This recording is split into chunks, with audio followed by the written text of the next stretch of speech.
యముడితో కీర్తిమంతుడి యుద్ధం. పూర్వం కాశీక్షేత్రాన్ని రాజధానిగా చేసుకుని ఇక్ష్వాకు వంశానికి చెందిన కీర్తిమంతుడు పాలించేవాడు.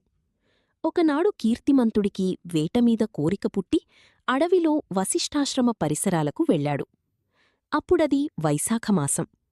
వశిష్ఠ మహర్షి శిష్యులందరూ వైశాఖమాస ధర్మాలను ఆచరిస్తూ సందడిగా కనిపించారు.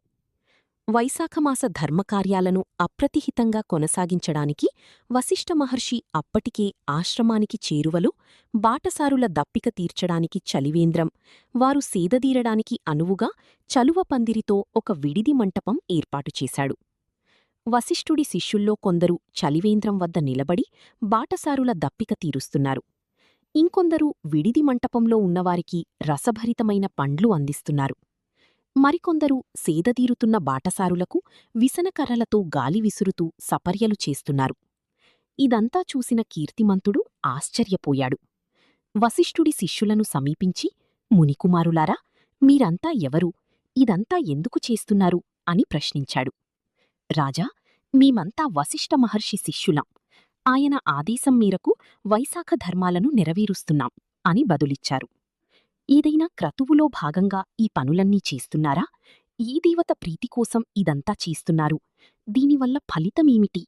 అడిగాడు కీర్తిమంతుడు. రాజా, గురువు ఆజ్ఞ మేరకు ఈ పనులన్నీ చేస్తున్నాం. వివరాలేవీ మాకు తెలియవు. ఆయనను కలుసుకుని నేరుగా అడిగితే ఆయనే చెప్పగలరు అని చెప్పారు శిష్యులు.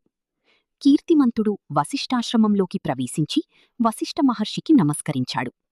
మహర్షి, నేనిటు వైపుగా వస్తుంటే మీ శిష్యులందరూ బాటసారులకు కనీవినీ ఎరుగని సపర్యలు చేస్తూ కనిపించారు. ఇదేమైనా ప్రత్యేకమైన క్రతువా? దీనివల్ల ఫలితమేమిటి? మీ ద్వారా తెలుసుకోవాలని ఉంది అని అభ్యర్థించాడు. వశిష్ఠుడు కీర్తిమంతుడి జిజ్ఞాసకు సంతోషించాడు. రాజా, నా శిష్యులు చేస్తున్నవన్నీ వైశాఖమాస ధర్మాలు. వైశాఖమాసంలో మానవులందరూ తప్పనిసరిగా ఆచరించాల్సినవి స్నానం, దానం. ఎన్ని ధర్మాలను ఆచరించినా స్నానదానాలను